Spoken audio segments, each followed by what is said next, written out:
देखिए, आज की वीडियो में बात करने वाले हैं कि एसआईपी करते वक़्त कौन से पॉइंट्स हैं जिन्हें ध्यान रखना बहुत ज़रूरी है। अगर आप ये 4-5 पॉइंट्स का ध्यान रखते हैं तो आप बेहतर इन्वेस्टमेंट कर पाएँगे, बेहतर तरीके से एसआईपी का यूज़ कर पाएँगे, म्यूचुअल फंड का यूज़ कर पाएँगे। देखो एसआईपी तो हम सब करते हैं बट इन चीज़ों का ध्यान रखना, इन पॉइंट्स का ध्यान रखना हमें और बेहतर इन्वेस्टर बनाएगा। लॉन्ग टर्म में हमारा फ़ायदा होने वाला है, हमारे पैसे भी ज़्यादा बनेंगे और हम एक बेहतर डिसीज़न ले पाएँगे, ठीक है? तो सबसे पहला जो टॉपिक है वो यही है कि आप बिना गोल के एसआईपी करते हैं। मतलब हमारा कोई गोल, कई लोगों का क्या है कि कोई गोल नहीं होता है। उन्हें नहीं पता कि ये पैसा हमें गाड़ी के लिए चाहिए, हमें घर के लिए चाहिए, हमारे बच्चों की एजुकेशन के लिए चाहिए या किसी और चीज़ के लिए चाहिए। तो देखो मेरा मानना ये है कि आप अगर बिना गोल के भी इन्वेस्ट करते हैं तब भी कोई दिक्कत नहीं है, पैसा उतना ही बढ़ेगा। लेकिन अगर आप बिना गोल के इन्वेस्ट करेंगे तो समस्या ये है कि आप उसे फिर बीच में छोड़ सकते हैं, ठीक है? क्योंकि आपका कोई गोल क्लियर नहीं है। आपको लगेगा कि हमारे पास 10 लाख रुपए हो गए, चलो छोड़ दो, हमारा काम हो गया है, मतलब अभी के लिए बंद करते हैं एसआईपी, तो आप एसआईपी बीच में बंद कर देंगे। लेकिन अगर आपका गोल है कि हमें एक 50 लाख का घर लेना है, तो आप फिर बीच में एसआईपी बंद नहीं करेंगे। आपको रहेगा कि हमें इस गोल तक पहुंचना, उसके बाद ही एसआईपी हम बंद करेंगे। तो एक वो रीजन हो जाता है, ठीक है? तो आप बिना गोल के एसआईपी ना करिए, ठीक है? मेरा मानना यही है, आप एक गोल डिसाइड करिए कि आपको किस लिए एसआईपी करनी है और उस हिसाब से अपना करिए, ठीक है? दूसरा ये है कि आप गलत म्यूचुअल फंड ले लेते हैं। तो बहुत सारे लोग क्या है कि म्यूचुअल फंड की जानकारी होती नहीं है, उन्हें लगता है कि म्यूचुअल फंड सही है, तो जो भी म्यूचुअल फंड मिल जाए आप उसे ले लें। बट ऐसा नहीं है। देखो लोग करते क्या है कि म्यूचुअल फंड कोई भी ले लेते हैं। मैक्सिमम लोग ये करते हैं कि पिछले साल के रिटर्न देखते हैं, जिसने 1-2 साल में बहुत अच्छा रिटर्न दिया होता है और अच्छा लगता है उन्हें देखने में, वो म्यूचुअल फंड ले लेते हैं। लेकिन देखिए, आपको 1-2 साल नहीं, आपको लगभग 10 साल, 15 साल तक इन्वेस्ट करना है मेरी नज़र में, ठीक है? तो आप 1-2 साल के रिटर्न देख करके आप अंदाज़ा नहीं लगा सकते हैं कि आपको कौन-सा म्यूचुअल फंड लेना चाहिए, कौन-सा नहीं लेना चाहिए। तो आप उसमें ये देखिए कि उसका एक्सपेंस रेशियो क्या है, ठीक है? उसका मैनेजमेंट की क्वालिटी क्या है, जो फंड मैनेज कर रहे हैं वो कौन लोग हैं, क्या उनका बैकग्राउंड है, ठीक है? उसका बीटा क्या है, मतलब कि उसका जो है बीटा, मतलब कि वॉलेटिलिटी रेशियो जिसे बोलते हैं, ठीक है? मतलब वॉलेटिलिटी कितनी है, स्टॉक कितना मतलब फंड कितना वॉलेटाइल है, या फिर फंड कितनी रिस्क लेकर के कितना रिटर्न कर रहा है जनरेट। अगर कोई फंड है जो कम रिस्क लेके अधिक रिटर्न जनरेट कर रहा है तो वो फंड बेहतर है बजाय उस फंड के जो अधिक रिटर्न, मतलब अधिक रिस्क लेकर अधिक रिटर्न दे रहा है। तो आप ये चीजें देखते हैं, ये आप समझते हैं, उसके बाद अगर आप इन्वेस्ट करते हैं म्यूचुअल फंड में तो एक बेहतर म्यूचुअल फंड आप चूज कर पाएंगे।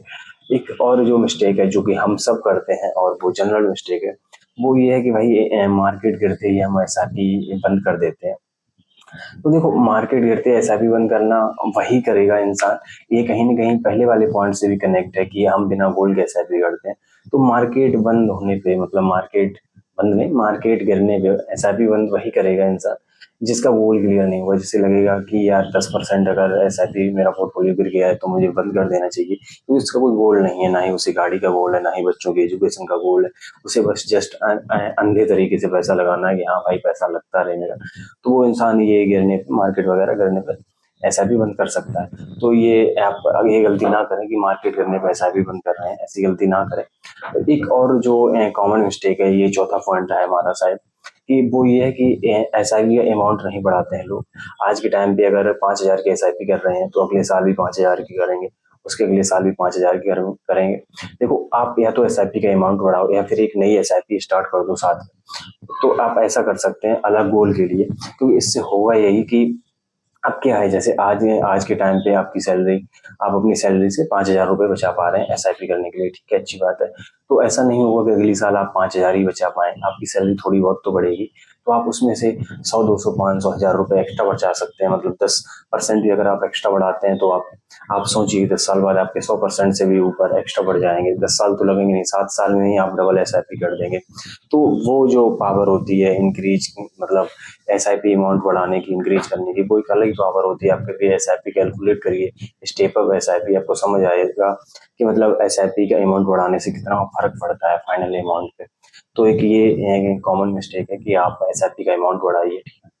फिर एक और भी, मतलब जो सबसे इम्पोर्टेंट है, जो कि साइकोलॉजिकली मिस्टेक ज्यादा है बजाय फाइनेंशियल मिस्टेक के, वो ये है कि हम में धैर्य नहीं होता है। हम कई बार सोचते हैं कि हमें 2 साल में अमीर बनना, 3 साल में अमीर बनना। देखो, 2 साल 3 साल में अमीर बनना नॉट पॉसिबल, ठीक है, स्टॉक मार्केट में।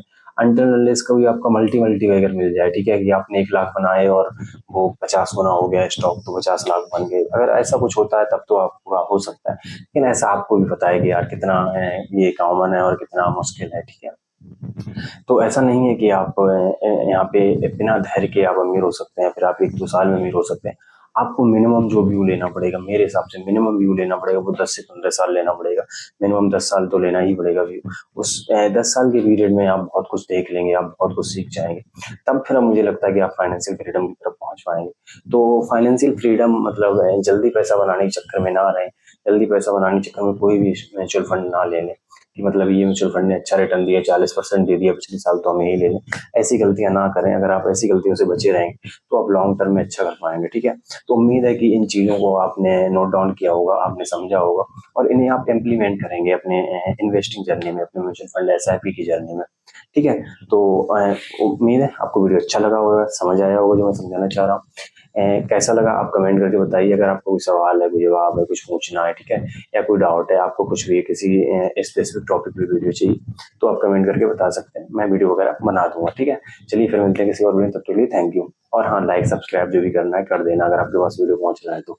चलिए ठीक है, धन्यवाद।